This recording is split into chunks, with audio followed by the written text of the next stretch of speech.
ಕಾರ್ಯಕ್ರಮದಲ್ಲಿ ಉಪಸ್ಥಿತಕ್ಕಂಥ ನಮ್ಮ AW ಸಾಹೇಬ್ರೆ, ನಮ್ಮ ರಾಮಚಂದ್ರ ಅವರೇ, ಸುನೀಲ್ ಅವರೇ, ನನ್ನ ಆತ್ಮೀಯರಾದಂಥ ಸೋಮೇಶ್ ಅವರೇ, ನಮ್ಮ ನಾಣಸಮ್ಮಣ್ಣವರೇ, BN ಅವರೇ, ಇನ್ನು ನನ್ನ ನೆಚ್ಚಿನ ಸ್ನೇಹಿತರೆ, ವೇದಿಕೆ ಒಂದು ಮುಂಭಾಗದಲ್ಲಿ ಆಸೀನರಾಗಿರ್ತಕ್ಕಂಥ ಎಲ್ಲ ನೌಕರ ಬಂಧುಗಳೇ, ಅಧಿಕಾರಿ ವರ್ಗದವರೇ, ನಮ್ಮ ಮಾಧ್ಯಮ ಮಿತ್ರರಾದಂಥ ಚಲಪತಿ ಅವರೇ, ಇಲ್ಲಿ ಆಗಮಿಸಿರ್ತಕ್ಕಂಥ ಎಲ್ಲ ಒಂದು ದೃಶ್ಯ ಮಾಧ್ಯಮದವರಿಗೆ ನಮಸ್ಕರಿಸ್ತಾ ನನ್ನ ಮಾತುಗಳನ್ನ ಪ್ರಾರಂಭಿಸ್ತೇನೆ.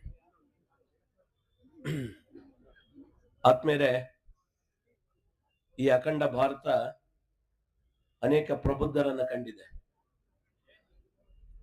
ಭಾರತದ ಇತಿಹಾಸದ ಒಂದು ಪುಟಗಳನ್ನ ತಿರುವಿ ನೋಡಿದಾಗ ಮಹಾನ್ ಚೇತನಗಳಿಗೆ ಜನ್ಮ ಕೊಟ್ಟಂತ ಒಂದು ಪುಣ್ಯ ಭೂಮಿ ಇದು ಭಾರತ.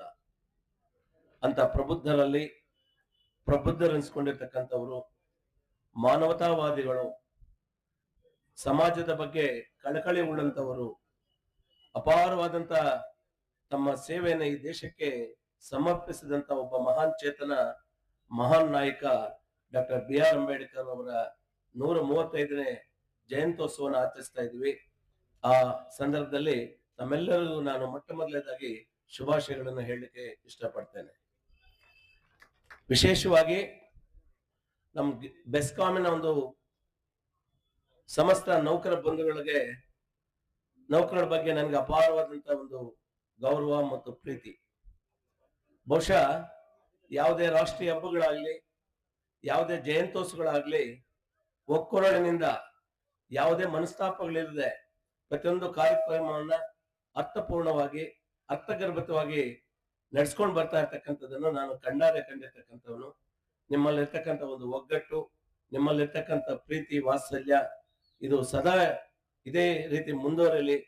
ಈ ಕಾರ್ಯಕ್ರಮಗಳಿಗೆ ತಾವು ಕೈ ಜೋಡಿಸಿ ನಡೆಸ್ತಾ ಇರ್ತಕ್ಕಂಥ ಒಂದು ಕಾರ್ಯಕ್ರಮಗಳು ಯಾವಾಗ್ಲೂ ಹೀಗೆ ಇದೇ ರೀತಿ ನಡೀಲಿ ಅಂತ ಕೂಡ ನಾನು ಆಶಿಸ್ತಾ ಮತ್ತೊಮ್ಮೆ ನಿಮ್ಗೆ ನನ್ನ ವೈಯಕ್ತಿಕವಾದಂತ ಅಭಿನಂದನೆಗಳನ್ನು ಕೂಡ ತಮ್ಗೆ ಸಲ್ಲಿಸಲಿಕ್ಕೆ ಇಷ್ಟಪಡ್ತೇನೆ.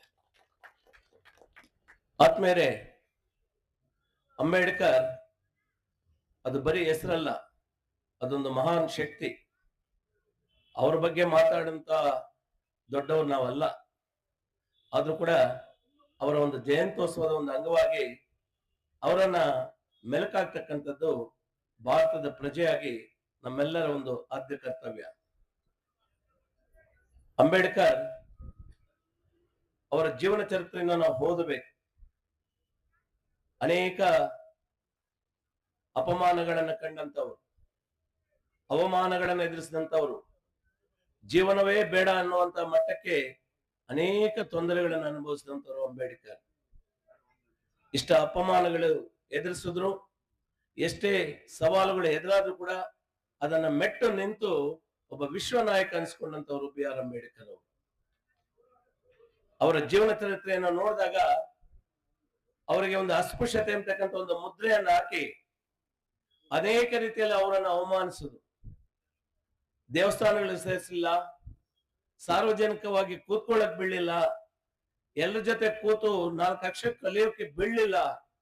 ಇಂಥ ಪರಿಸ್ಥಿತಿಗಳಲ್ಲಿ ಆತ್ಮಸ್ಥೈರ್ಯವನ್ನು ಕಳೆದುಕೊಳ್ಳದೆ, ಇಲ್ಲ ನಾನು ಈ ದೇಶದಲ್ಲಿ ಹುಟ್ಟಿದ್ದೇನೆ, ನಾನು ಏನೋ ಒಂದು ಸಾಧನೆ ಮಾಡ್ಬೇಕಂತ ಹೇಳಿ ಅವರೊಂದು ಅಚಲವಾದಂತ ಒಂದು ಮನಸ್ಸನ್ನು ಇಟ್ಕೊಂಡು ಈ ಎಲ್ಲಾ ಅಪಮಾನಗಳನ್ನ ಮೆಟ್ಟಿ ನಿಂತು ಒಬ್ಬ ವಿಶ್ವ ನಾಯಕ ಅನ್ಸ್ಕೊಂಡಂತವ್ರು ಡಾಕ್ಟರ್ BR ಅಂಬೇಡ್ಕರ್ ಅವರು.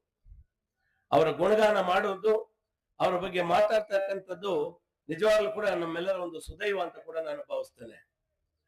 ಆದ್ಮೇಲೆ 1947ರಲ್ಲಿ ದೇಶಕ್ಕೆ ಸ್ವಾತಂತ್ರ್ಯ ಬಂತು. ನಾವೆಲ್ಲರೂ ಕೂಡ ಸಂತೋಷ ಪಟ್ಟು ಸ್ವಾತಂತ್ರ್ಯ ಬಂದಿದೆ ಅಂತ.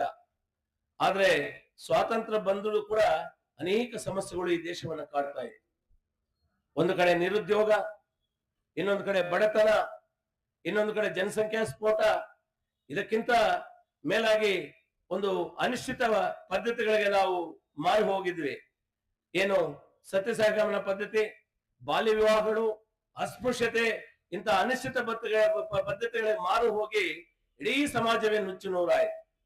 ಈ ಸಮಸ್ಯೆಗಳ ಜೊತೆಗೆ ಇನ್ನೊಂದು ದೊಡ್ಡ ಸಮಸ್ಯೆ ಭಾರತದ ಮುಂದೆ ಸಿದ್ದಂತ ಸವಾಲು ಭಾರತೀಯರಿಗೆ ಒಂದು ಸಂವಿಧಾನ ಇರಲಿಲ್ಲ. ಸ್ವಾತಂತ್ರ್ಯ ಏನೋ ಪಡ್ಕೊಂಡ್ವಿ, ಆದ್ರೆ ನಮ್ಗೆ ಸಂವಿಧಾನ ಇಲ್ಲ.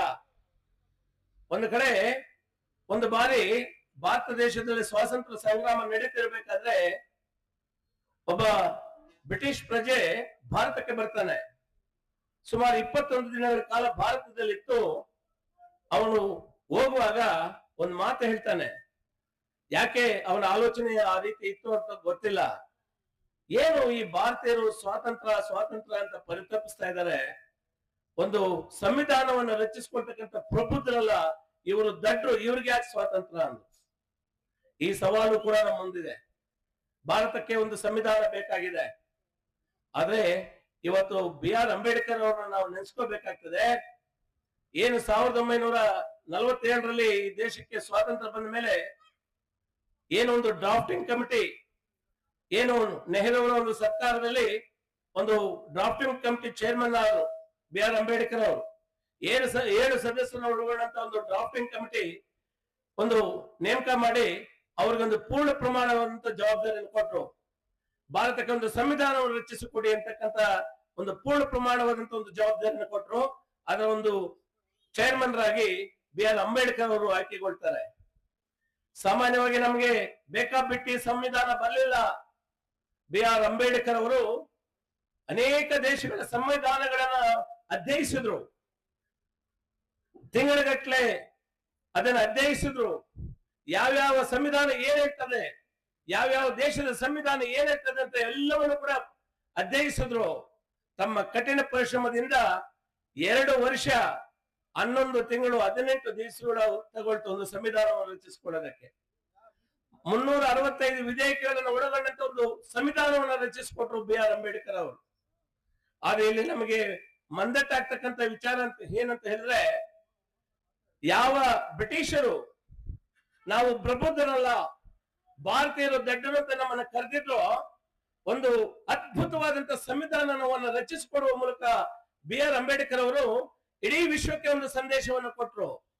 ಯಾವತ್ತು ಭಾರತೀಯರು ಪ್ರಬುದ್ಧರಲ್ಲ, ಇದು ದಡ್ಡರಲ್ಲ, ಯಾವತ್ತು ಭಾರತೀಯರು ಪ್ರಬುದ್ಧರು ಅಂತಕ್ಕಂಥದನ್ನ ಒಂದು ಸಂವಿಧಾನವನ್ನು ರಚಿಸಿಕೊಳ್ಳುವ ಮೂಲಕ ಇಡೀ ವಿಶ್ವಕ್ಕೆ ಭಾರತೀಯರು ಪ್ರಬುದ್ಧರಂತ ತೋರ್ಸ್ಪಡಿಸಿದಂತ ಏಕೈಕ ಮಹಾನ್ ವ್ಯಕ್ತಿ ಒಬ್ಬ BR ಅಂಬೇಡ್ಕರ್ ಅವರು. ನಾನು ಎಲ್ಲರಲ್ಲೂ ಕೂಡ ನಾನು ಮನವಿ ಮಾಡ್ತೇನೆ, ಬರೀ ಅವರ ಒಂದು ಭಾವಚಿತ್ರಕ್ಕೆ ಒಂದು ಮಾಲಾರ್ಪಣೆ ಮಾಡ್ತಕ್ಕಂಥದ್ದು, ಅವರ ಭಾಷಣಗಳು ಮಾಡ್ತಕ್ಕಂಥದ್ದು, ಅವರನ್ನು ಗುಣಗಾನ ಮಾಡೋದ್ರ ಜೊತೆಗೆ ಮುಖ್ಯವಾಗಿ ನಾವು ಮಾಡ್ಬೇಕಂತಕ್ಕಂಥದ್ದು, ಅನೇಕ ಆದೇಶಗಳನ್ನು ಈ ದೇಶದಲ್ಲಿ ಬಿಟ್ಟು ಹೋದ್ರು, ಅನೇಕ ಕಾರ್ಯ ತಾತ್ಪರ್ಯಗಳನ್ನು ಬಿಟ್ಟು ಹೋದ್ರು. ಅದನ್ನ ಮೈಗೂಡಿಸ್ಕೊಂಡು ಅವರಲ್ಲಿ 10% ಬದುಕುವಂತ ಒಂದು ಕೆಲಸವನ್ನು ಇವತ್ತು ನಾವು ಮಾಡ್ಬೇಕಾಗ್ತದೆ.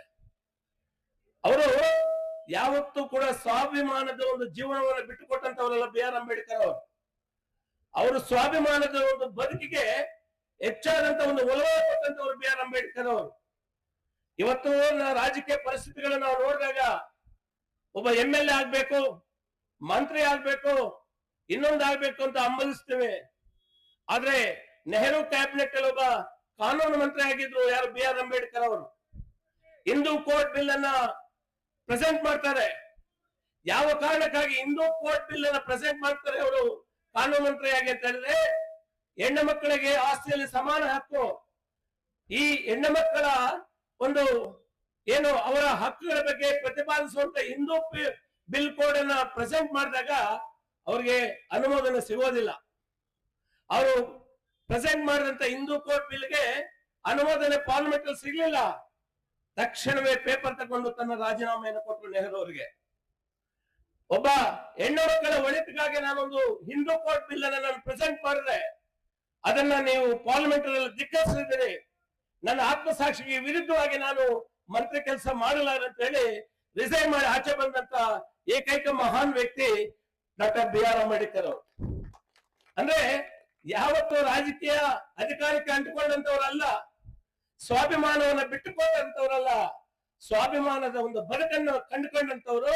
ಆ ಸ್ವಾಭಿಮಾನದ ಒಂದು ಬದುಕು ಇವತ್ತು ಇಡೀ ಒಂದು ಚರಿತ್ರೆಯ ಒಂದು ಇತಿಹಾಸದ ಪುಟಗಳೇ ಬರೆದು ಹೋಗಿದೆ ಅವರ ಒಂದು ಸ್ವಾಭಿಮಾನದ ಒಂದು ಬದುಕು. ಅದ್ರ ಜೊತೆಗೆ BR ಅಂಬೇಡ್ಕರ್ ಅವರು ಯಾವತ್ತೂ ಕೂಡ ದುಡಿಮೆಯಲ್ಲಿ ಬಹಳಷ್ಟು ಈ ನಂಬಿಕೆನ ಉಳ್ಳವರಾಗಿದ್ರು. ಯಾರು? ಬಿ ಆರ್ ಅಂಬೇಡ್ಕರ್ ಅವರು.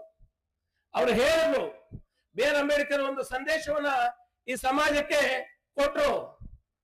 ಮನುಷ್ಯ ಬಡವನಾಗಿ ಹುಟ್ಟೋದು ತಪ್ಪಲ್ಲ, ಆದ್ರೆ ಮನುಷ್ಯ ಬಡವನಾಗಿ ಸಾಯೋದು ತಪ್ಪು.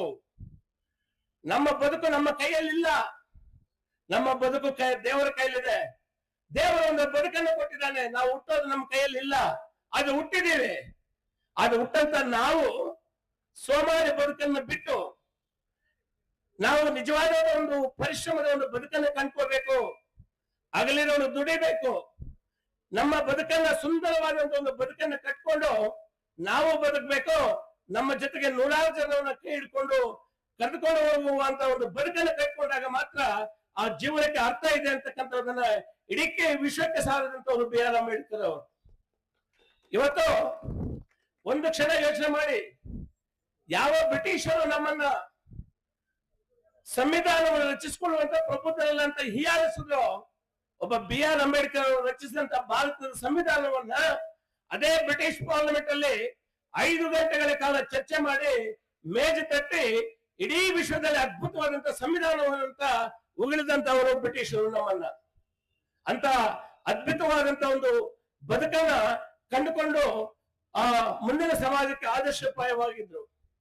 ಭಾರತದ ಸಂವಿಧಾನ ತಗೊಳ್ಳಿ, the preamble of the constitution, ಸಂವಿಧಾನದ ಪೀಠಿಕೆಯನ್ನು ನೋಡಿದಾಗ ನಮ್ಮ ಸಂವಿಧಾನದ ಸ್ವರೂಪ ಏನಂತಕ್ಕಂಥ ನಮ್ಗೆ ಮಂದಟ್ಟಾಗ್ತದೆ. ಈ ದೇಶದಲ್ಲಿ ಅಸಮಾನತೆ ತುಂಬ ತೊಡಗ್ತಾ ಇತ್ತು. ರಾಜರ ಆಳ್ವಿಕೆ ಈ ದೇಶದಲ್ಲಿತ್ತು. ಈ ರಾಜರ ಆಳ್ವಿಕೆಯಲ್ಲಿ ಅವರು ಮಾಡಿದ್ದೇ ಕಾನೂನು.